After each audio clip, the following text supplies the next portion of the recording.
Welcome to Soap Hub Says. I'm Alina Adams, a writer for Soap Hub and author of the book Go On Pretending, which is set in the wonderful, wacky world of soaps. Last week, we were joined by Soap Hub editor in chief Rachel. Now we want you to meet another member of our staff who will be my co host this week. Hi, I'm Tina Charles, Soap Hub's managing editor, and I'm really happy to be here. Thanks for letting me join you, Alina. So, we're going to kick off with the bold and the beautiful this week. What is bold and beautiful making you think of, Tina? I mean, right now it's like all the options that Hope has. She is just a very popular girl, isn't she, our She Hope? really is. She really is. She's had a rough year after the Forrester takeover and everything like that. And, Carter. She's also had a rough year because Liam had a hole in his head, but then he didn't really have a hole in his head, so there was that, and then with his lovely headwear, so she had to deal with that. But he did have a hole in his stomach. That was real when Luna shot him. It's true, I wonder if one made up for the other, so Hope has Liam. Now that he's processing everything and he knows that he was never dying except for from the gunshot wound, he has a whole new lease on life. He does, And that he's means Hope. now, He yeah, has he's Hope. now like really going after Hope. Yeah, and meanwhile, poor Carter, who's just going around proposing, and now Thomas is back. Yes, Thomas is back. But we'll see if they do the whole Hope thing with Thomas right away. It feels like his priority is going to be his mom getting married to his dad. Because this is the show in which grown-up children have a disproportionate interest in their parents' love/sex lives. To be fair, this is also the show we have grown people, like when Stephanie was still alive, she and Eric would like come to Ridge's doctor's appointments. And like, do you need to sign for him? I think he's a big boy and can go sign himself out. So on this show, the parents are a little too much invested in their children, but the children are also really invested in their parents. Oh yeah, it's codependent on both sides. Well, and speaking of codependency, let's talk back to Liam and Hope. So Liam has Hope now, no longer a hole in his head, just in his stomach. So he is telling Hope that she's the one he wants forever. In the words of the Princess Bride, forever. I don't think that word means what you think it means. It's not their strength. It's forever until Steffi gets back in town. Right now he's just really focusing on the fact that he and Hope have a child and it's all about the family. Mm, I don't And know if his it's other completely child? about the love. Yeah. And his other child. Right. Well, she's off. Well, he has faith in Finn right now. And the fact that Steffi and Finn have a strong relationship. But Hope isn't married. Maybe Carter should have put a ring on that a long time ago, like said I do like 6 months ago, right after they got engaged. But unfortunately, he did not. But it's just really funny because right now, like Liam is giving the hard sell on getting back with Hope. And then all of a sudden, Carter is giving the full court press on setting a date. And it's like literally like because all this other stuff was going on the past few months, nobody's been talking about Hope and Carter's engagement. Now all of a sudden it's priority number one. He's probably thinking, she's from a fashion family, so she'll want to spend some time designing her dress. Okay, 6 months is enough. Do you have a dress? Let's go. I guess Carter should just be happy that she said yes. That's more than she did to Thomas. Exactly. Ivy, have you heard about Ivy? Like Ivy, who just appears sporadically. Because it's such a quick jaunt from Australia. Yeah, well, she's been in LA, so it's kind of like Bridget. Bridget only lives at the hospital now. We don't see her anywhere.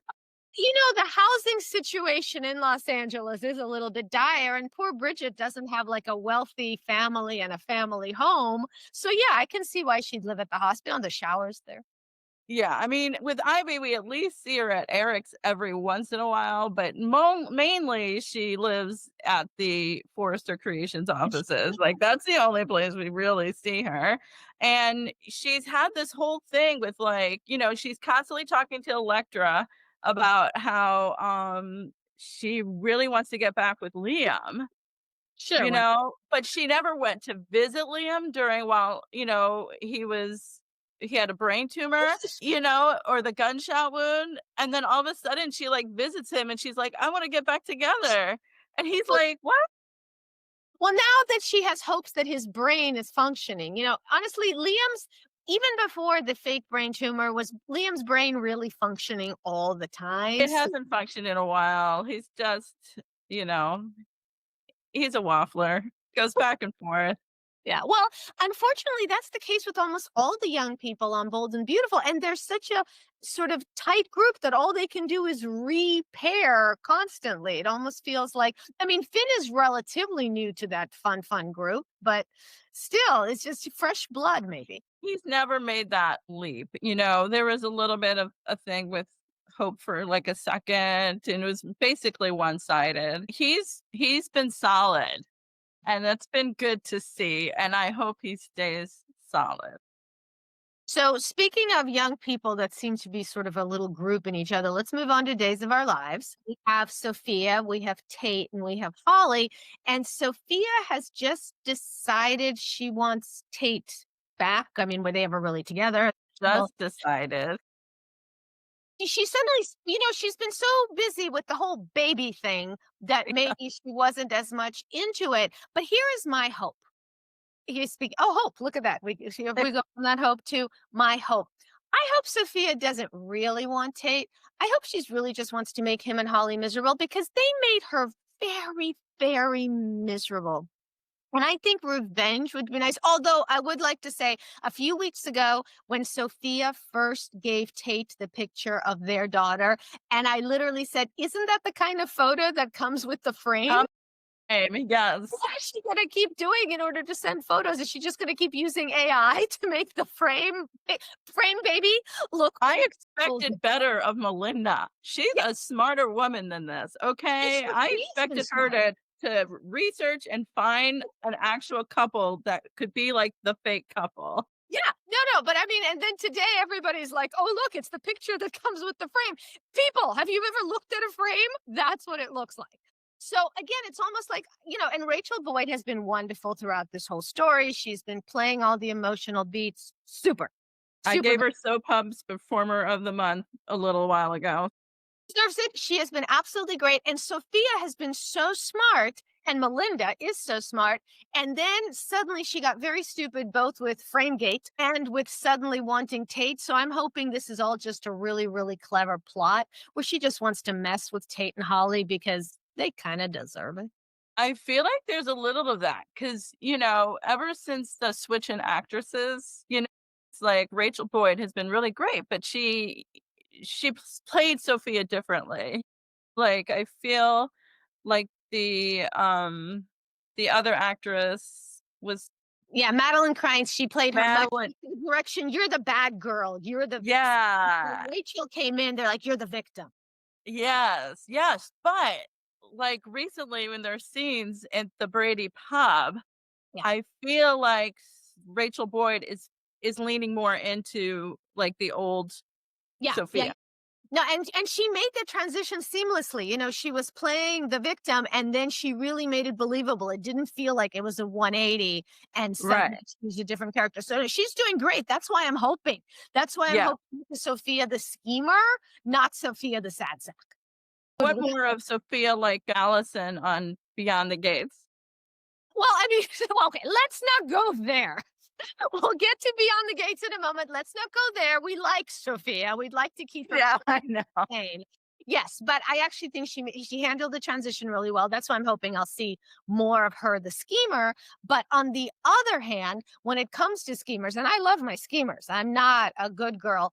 On the other hand, we've got Kristen, and I think the show is striking to make me really, really feel sorry for Kristen. There's her sitting in the jail cell, and Brady comes and yells at her, and she has all the sads. And then Rachel has all the sads, and Kristen's supposed to be so noble, taking care of her daughter, and I'm supposed to feel sorry for her, but I don't, because this is all her fault. And she's committed crimes before that she got away with, so let's let her pay for when she didn't. And this one is she kind of also did because she made Rachel into the little brat who thinks that she should have whatever she wants, whether it's throwing up a little gold thing. No, it wasn't gold, it was glass, right? It was a little glass thing, or killing people. So me, Kristen, sympathy? No. I have no sympathy. However, Stacey Heidig, Every she's time she is, but every time Susan comes on the screen, I have to take a moment to remind myself this is Stacey Heidig. She is amazing. She is phenomenal. This has nothing to do with Stacey Heidig. She is killing it. she's killing it, which is why I gave her Soap Pumps Performer of the Month for August because of those jail scenes and the courthouse scenes. So even though she sold it like a boss, I keep saying like she almost made me feel something. Almost. Yeah. And that's not even addressing her stupidity. And we talked a little bit about it last week. At least wait for the verdict before you pop up. EJ, because he's like, whoops. He's like, I don't think we'll have to tell Kristen about that. Well, yeah, this is nothing about Stacey. And just like we said, we love Rachel Boyd. We just don't quite understand what Sophia's doing. We love Stacey Heidig. We just are not feeling sorry for Kristen. But that just means Stacey's doing such a great job playing a character you love to hate. I love to hate her. I want to keep hating her. I want no warmth. Yeah. She's done too many crimes in this town. Like, it's kind of like Xander. I love him. Like, Paul Telford does a great job. But I am not going to feel, I'm not going to be Team Xander anytime. Now, is this long term or is this recently just since the beating of Philip? Well, I mean, it's kind of long term because he's been, I go way back with Paul Telford, going back to what he did to Eric and Nicole that he never paid for. And so I always find it hard to sympathize for Xander, even though he's so good at giving puppy dog eyes. Yeah, he's Don't just you so good. think? Whenever he starts to sub up, but I'm so sorry. And I'm like, oh, I wanna be your on your team so bad, but I can't. I can't do it. So you have no particular feelings toward like Xander and say Gabby, because for a while there it looked like they were chem testing them a little. Well, I feel with like Gabby's love life, and I just wrote about this in my critics article, is that I'm not sure what they are doing with her love life. It is very weird because it's like, she's usually not without a love interest for that long. And, I really did like her and Stefan, right? Right. I thought they were great and had, you know, could have been a super couple or whatever. But now that he's not there, it's like, who are they going to put her with? And they're trying her out with Xander a little bit, and she just slept with Philip. They slept together and then they both went on their merry way, and it was just Yeah, sort they're of like, okay. And it was like, okay, that happened. And so but far, she had the whole, trying to bring down Titan Demira yeah, we agenda with that sleeping. have to keep her. So who knows? Like, I don't know if real feelings will happen between her and either of the brothers. Yeah, it's like that character, Gabby, I'm just confused about where they're going with her. Well, it seems like they're testing her with a lot of people. So I think the Mhm. show might not have a good idea. But I don't know, we just raved about Rachel Boyd and Stacey Heidig, Sherry Jimenez. Talk about stepping into a role that another actress had played for a decade and really making it her own.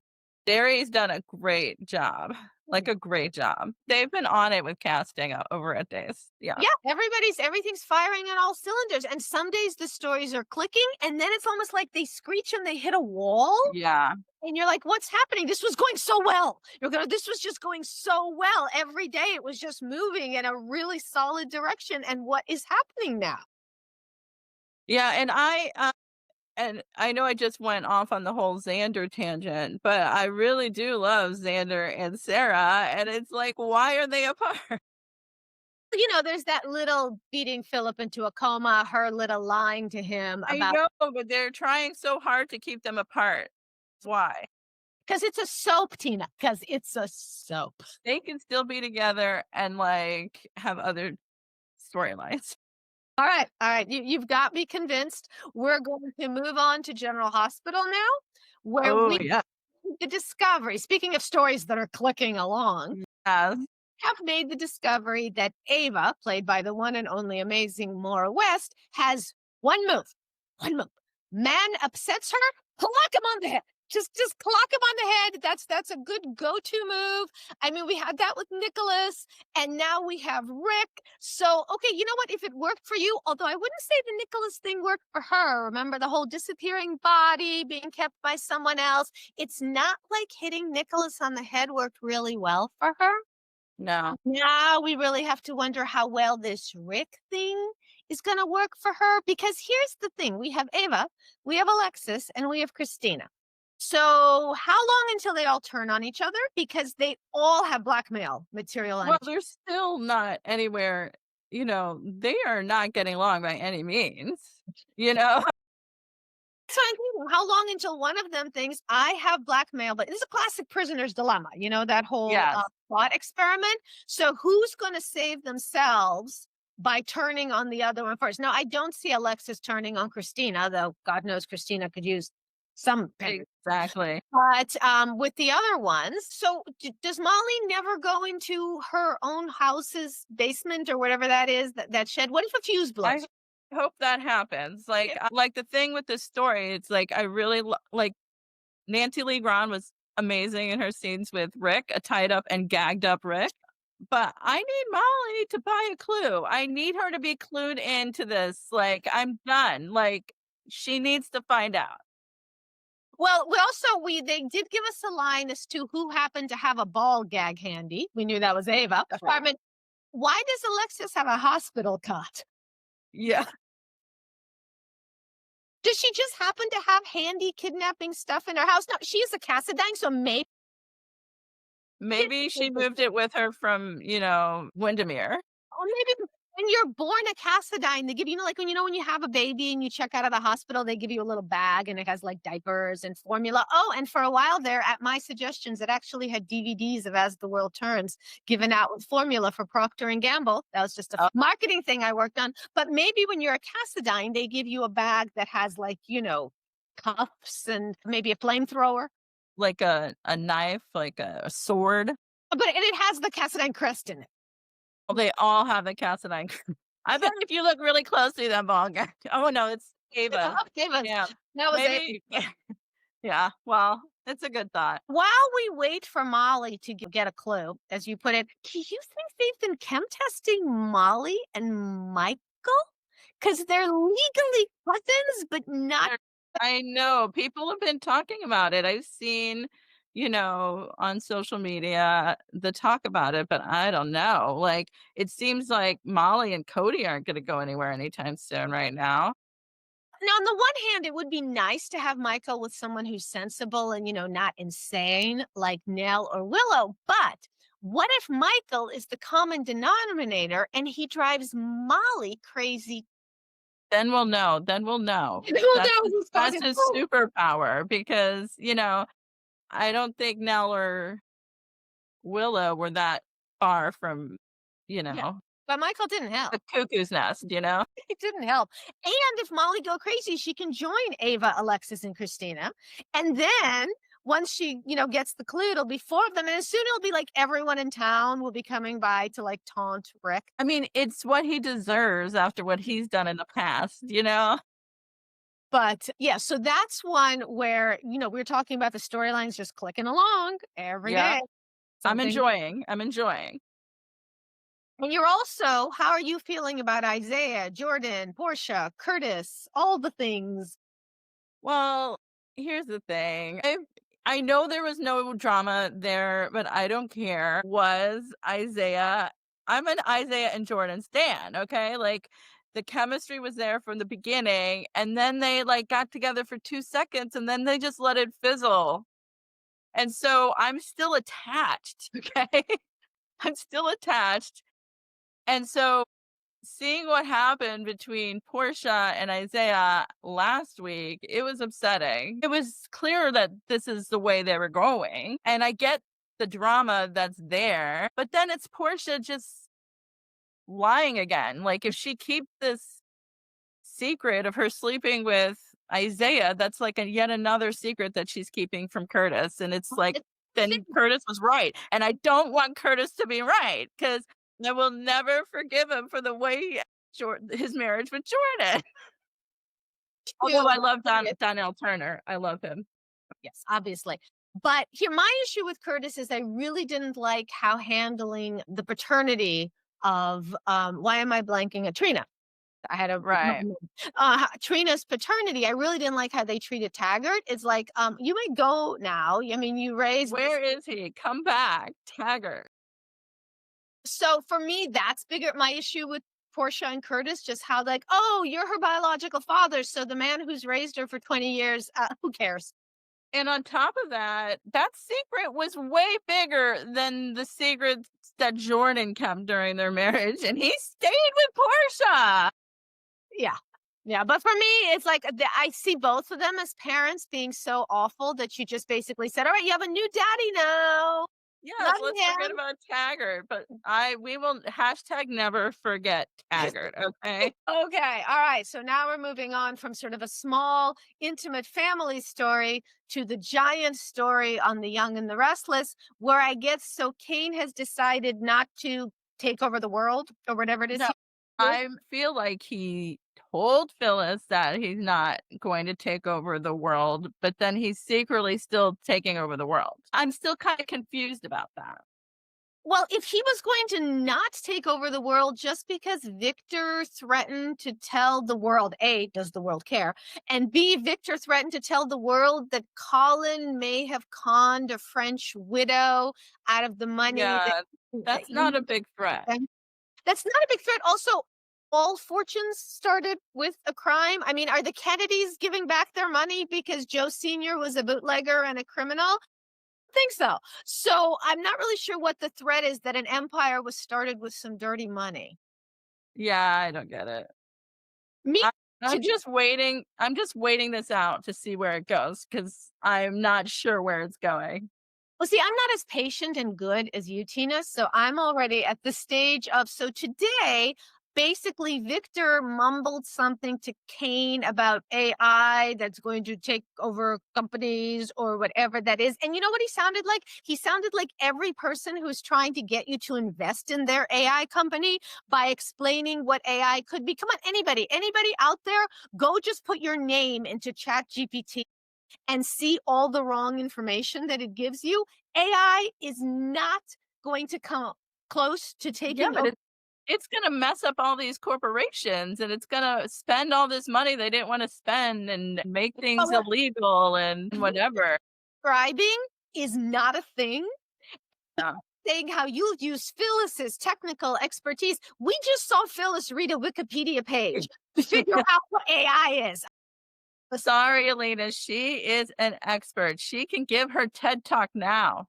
Okay, that's true. She did read the Wikipedia page, and I've already used the word deranged at Phyllis, so this is not a surprise. But it's like every day she gets a little bit more deranged. Now she has this professional obsession with being Kane's partner that is really up there with Glenn Close and the Boiled Bunnies in Fatal How many Attraction. times has he told her, "You're not my partner. You would maybe at best work for me." Yeah, we She talked about I don't think she's deranged, but she's completely delusional. Oh, Delulu. We shall go with she is Delulu. Delulu. She's maybe as Delulu as Luna on Bold and the Beautiful, but in a different way with like companies and. I can see this even being vaguely interesting on a personal level is like maybe she becomes obsessed with Lily and sees her as a threat to her and Kane taking over the world with AI and tries And to then and Lily. then Lily's mother is suddenly back from the dead. Let's write that, okay? We could do that. We could do that. Also, I'm very confused about Maddie and Charlie's issues with Kane. I mean, if I found out my dad was a billionaire, I'm gonna be into it. Well, it is kind of weird that he's had conversations with them in that 6 years and never said anything about what was going on with him. However, I feel like I don't understand why they're not in town.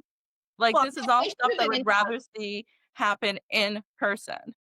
Yeah. Well, all of them, Maddie and Charlie and Faith and Moses, where are all the young people? That And other Nick's son, like, come more on, they invisible. keep referring to him out, like, playing or wherever he is, like, show us. It sounds like Maddie and Charlie are mad that their dad started a company. I mean, Yeah, that's an odd thing to be mad about.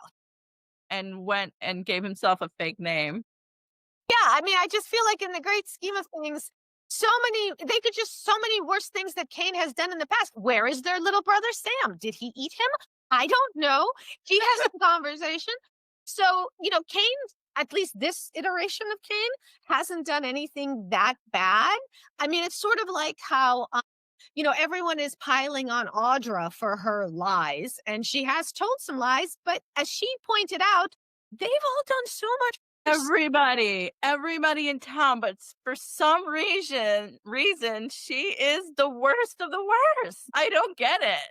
Although I will say, like, I've always been on team Audra, but recently, just the way she, like, incessantly gaslit everybody, I was finally like, okay, maybe I'm not team Audra on this Really? And I was like, if anyone can bring these people down, it's Audra. Go, Audra.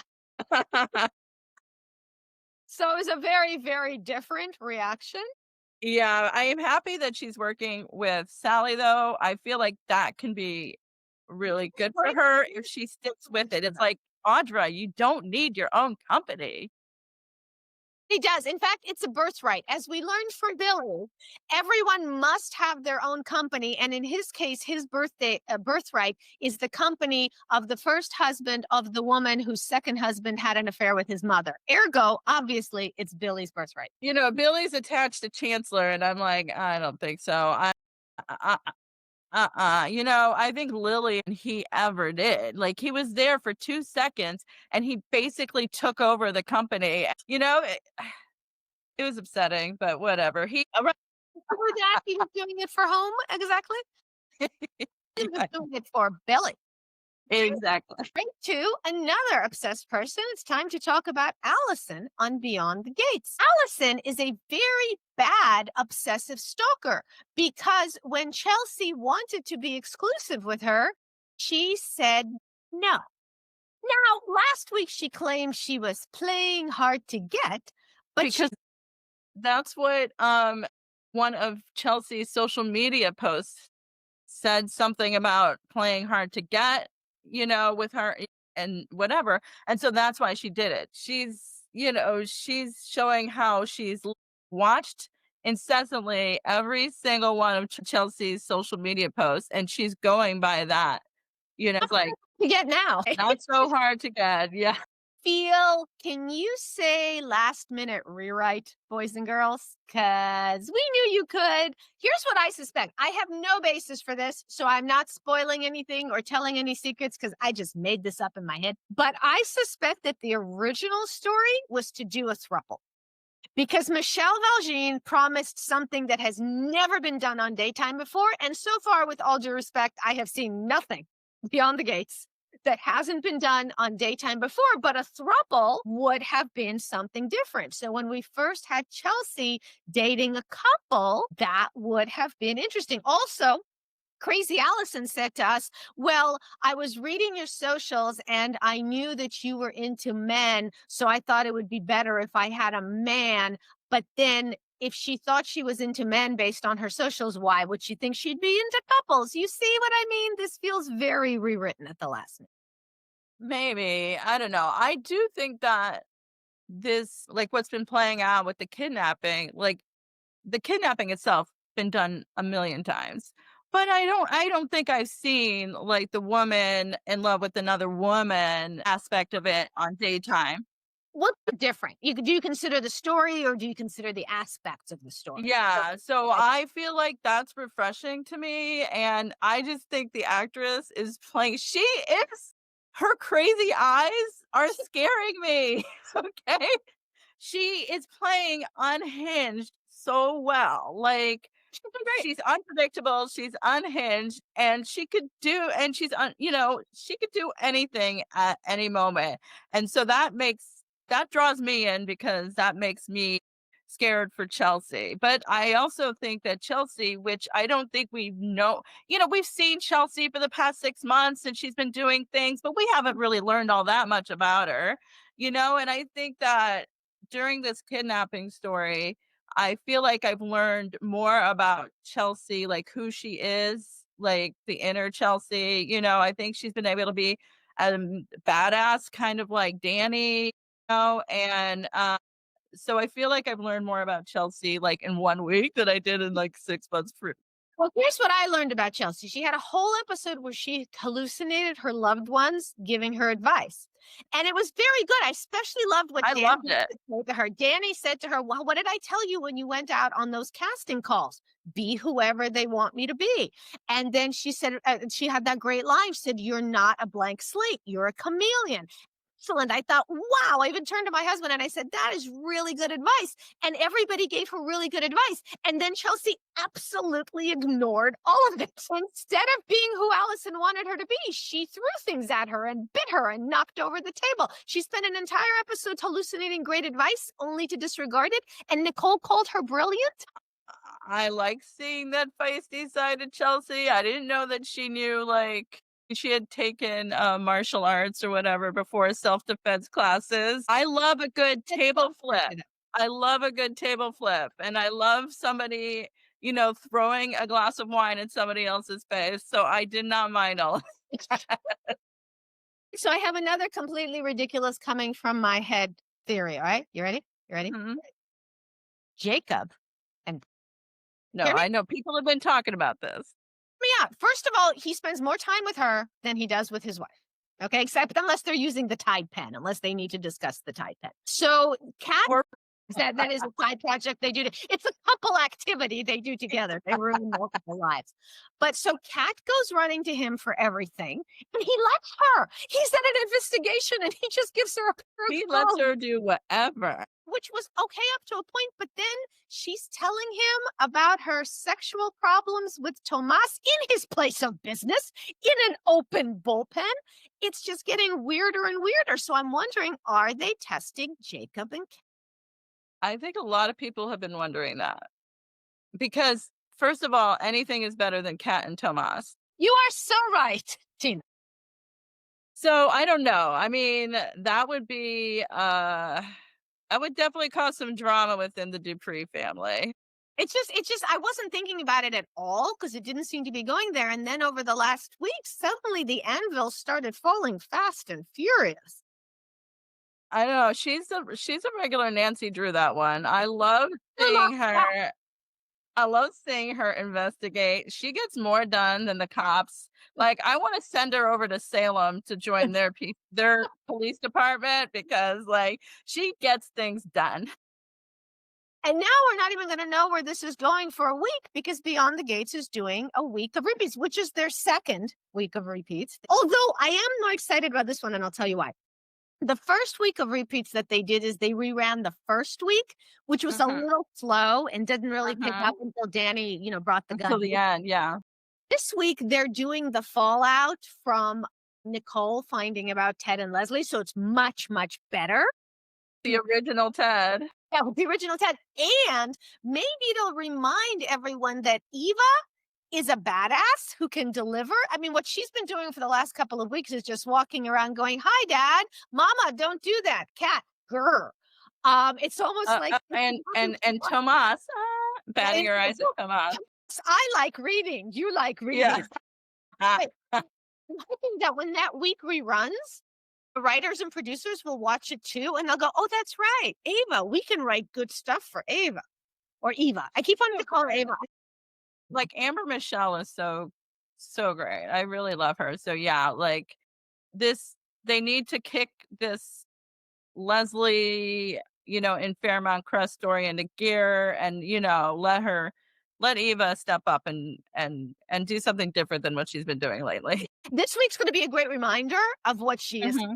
because she had so many emotions to play: loyalty to her mother, loyalty to Ted, getting angry, the fights with cats. So this week should be a good reminder that let Eva. Yeah, and they were really great episodes, so it'll be good for people to see it again. It's just, we're in the thick of it, and they ended it on this whole kidnapping thing on Friday, and it's like you obviously you wanna just continue with that, now we have to wait a week, but they know what they're doing, I guess, so just and we're already seeing little promos and things for what's happening next week, and so they're giving us a little taste. So that's it for now. I'm Alina Adams. My novel, Go On Pretending, takes place during the early days of soaps, and you can find it wherever books are sold. And I'm Tina Charles, and don't forget to subscribe to Soap Hub's YouTube channel, follow us on social media, and head over to Soap Hub and subscribe to our newsletters.